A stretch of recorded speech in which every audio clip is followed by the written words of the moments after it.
Nah, ibu-ibu, setelah kita belajar tentang diare, selanjutnya kita akan belajar tentang penyakit kecacingan, malaria atau DBD. Nah, ibu-ibu tahu nggak apa itu namanya kecacingan? Ya, benar. Kecacingan itu kita biasanya menyebut istilah sasaknya itu adalah biahang, ibu-ibu deh. Nah, ibu-ibu ada nggak yang pernah mengalami atau anaknya yang pernah mengalami sakit cacingan? Coba jujur, ayo, siapa yang pernah? Iya, nah, baik, angkat tangan. Nah, ibu-ibu, kemudian selanjutnya apa bahayanya jika anak mengalami cacingan? Nah, ibu-ibu tahu nggak itu apa bahayanya ketika ibu-ibu pernah melihat anaknya sakit cacingan? Bagaimana reaksi anaknya ibu-ibu? Ya, anaknya lemes, terus kemudian tidak ada nafsu makan. Ya benar. Kemudian apa lagi? Iya, anusnya gatel. Iya, benar. Karena di sana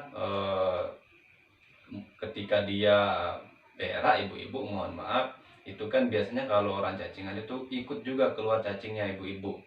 Nah, kemudian ibu-ibu, kalau yang DBD, ada yang pernah mengalami sakit DBD ibu-ibu? Oh, ada. Oh, dulu ketika belum pindah ke sini ya. Oh, masih di rumah lama. Oke. Kemudian ada lagi yang lain? Anaknya yang saat ini pernah mengalami sakit DBD ada nggak? Oh, iya ya. Kemudian apa bahayanya, Bu, jika anak terkena DBD? Oh, anaknya anemia, kemudian demam. Demam, demam DBD tapi ya bukan corona. Nah, ya, ini kan saat ini corona ya masyarakat umumnya tidak bisa membedakan mana demam DBD dan mana demam corona. Nah, yang bisa membuktikan apakah kita terkena DBD atau corona itu ibu-ibu adalah tenaga medis. Saya pun sebagai pendamping tidak bisa memastikan apakah itu ketika saya menemukan ada anak demam, saya tidak bisa memastikan bahwa apakah anak itu terkena DBD atau terkena corona. Nah, silahkan ketika ada yang mengalami hal yang serupa, ketika ada yang sakit, silahkan langsung saja ke puskesmas ibu-ibu, nggih. Nah, selanjutnya ibu-ibu, kita akan bahas hal ini lebih detailnya. Saya sudah menempel ini namanya flip chart ibu-ibu, oke. Nah, di sini kita akan lebih mengetahui ya soal cacingan dan kemudian di sini malaria. Nah, saya akan lebih kalau malaria kan jarang sekali terjadi di lingkungan kita ibu-ibu, kita lebih apalagi sekarang musim hujan ibu-ibu, ini waktunya apa? Banyak sekali air yang ngendap, kemudian got-got juga banyak yang airnya tidak langsung terserap. Nah, sehingga di sanalah tempat berkembang biaknya nyamuk ibu-ibu. Nah, itulah salah satu cikal bakal terbentuknya atau munculnya nyamuk yang kalau DBD itu dikenal dengan nyamuk Aedes aegypti. Iya, aegypti. Nah, sekarang kita ke cacing dulu, Bu. Kita ke biah istilah sasaknya ya. Nah, cacingan atau biahang ibu-ibu itu gejala gangguan kesehatan akibat adanya cacing parasit pada tubuh anak. Disebut parasit karena cacing mengganggu penyerapan zat makanan dalam usus. Nah, ini jenis-jenis cacingnya ibu-ibu. Nah, di sini ada 3. Ada namanya cacing gelang, cacing cambuk, dan ada cacing tambang. Nah, untuk ibu-ibu ketahui, ya ketika cacing gelang ini mengendap di dalam tubuh anaknya ibu-ibu, maka panjang cacing itu ibu-ibu 10 sampai dengan 35 cm. Nah, kemudian dia akan berkembang biak, Bu. Nah, cacing itu akan bertelur, cacing gelang ini akan bertelur 100.000 sampai 200.000 butir per hari. Ibu bisa bayangkan ketika ada cacing gelak nih bersarang di dalam perut anaknya ibu, berapa ratus ribu cacing yang ada di dalam perutnya ibu-ibu. Nauzubillah, mudah-mudahan di sini tidak ada lagi kasus-kasus seperti itu ibu ya. Nah, kemudian ada namanya cacing cambuk. Nah, cacing cambuk ini ibu-ibu itu panjangnya 4 sampai 5 cm. Nah, ketika cacing cambuk ini bertelur ibu-ibu, itu dia akan menghasilkan 3.000 sampai dengan 10.000 butir per hari. Nah, ini lebih sedikit tapi banyak juga namanya ibu, ribuan ya. Nah, kemudian cacing tambang ibu-ibu. Nah, cacing tambang ini panjangnya 0,8 sampai dengan 1 cm. Nah, ini lebih pendek ibu-ibu ya. Nah, dia bertelur 5.000 sampai dengan 10.000 butir per hari.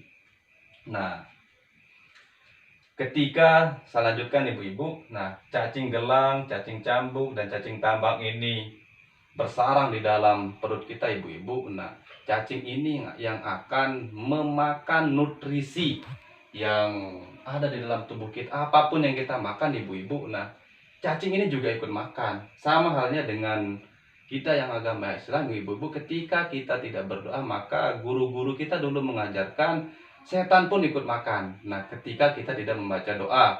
Nah, begitu juga dengan cacing ini ibu-ibu. Nah, cacing ini sudah terlanjur ada di dalam perut, maka dia pun ikut makan. Nah, bahkan yang dimakan itu adalah nutrisi-nutrisinya ibu-ibu. Nah, kemudian cara mencegahnya ibu-ibu. Nah, ini cara mencegahnya. Ini silakan ibu-ibu perhatikan. Cara mencegahnya adalah cuci tangan pakai sabun dan air mengalir, menggunakan air mengalir ya. Kemudian potong kuku secara berkala ibu-ibu, dan kemudian gunakan alas kaki jika keluar rumah. BAB atau buang air besar dan buang air kecil menggunakan jamban sehat. Bersihkan bak penampung air dan tutup, dan membuang sampah pada tempatnya. Nah, maksudnya buang air besar dan buang air kecil di jamban itu maksudnya ibu-ibu adalah jangan sampai ibu-ibu buang air besar itu di tempat sembarangan. Contoh misalkan di Singgigi ini kan banyak kebun, kemudian ada juga sungai. Jangan sampai anaknya itu buang air besar sembarangan ibu-ibu ya. Nah, nanti misalkan yang di kebun itu kan karena tidak ada air, mohon maaf, itu pakai menggunakan kayu untuk istilahnya tidak boleh ibu-ibu ya. Selama masih ada air silahkan pakai air untuk menyucikan diri ibu-ibu.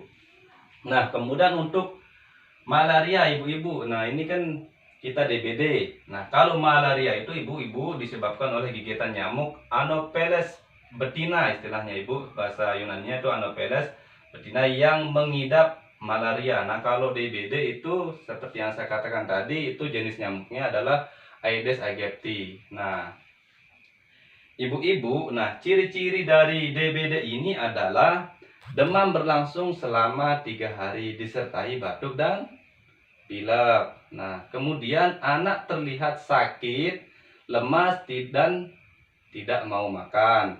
Nah, kemudian yang ketiga, ciri-cirinya adalah mual, muntah, diare, nyeri perut, muncul bintik-bintik kemerahan kecil di bagian tubuh. Nah, ini ibu-ibu ciri-cirinya ya. Nah, kemudian cara pencegahannya adalah memakai kelambu anti nyamuk berinsektisida yang tidak berbahaya bagi kesehatan manusia. Nah, kalau tidak ada kelambu ibu-ibu ya bisa kita menggunakan produk-produk yang anti nyamuk. Ya bisa kita banyak berbagai macam pilihan, ada yang dibakar ya seperti baygon, dan kemudian ada yang lain yang seperti kita dioles pakai krim. Itu banyak kok yang ada di warung ibu. Itu pun murah ya. Nah, ketika ibu-ibu mengalami hal yang serupa tadi ya, ciri-ciri dari cacingan ya, kemudian ada yang anaknya kena DBD ya, segera bawa anaknya ke puskesmas ibu-ibu ya. Misalkan demam disertai kejang, demam tidak turun dalam 2 hari, demam disertai bintik-bintik merah, pendarahan di hidung, dan atau BAB berwarna hitam.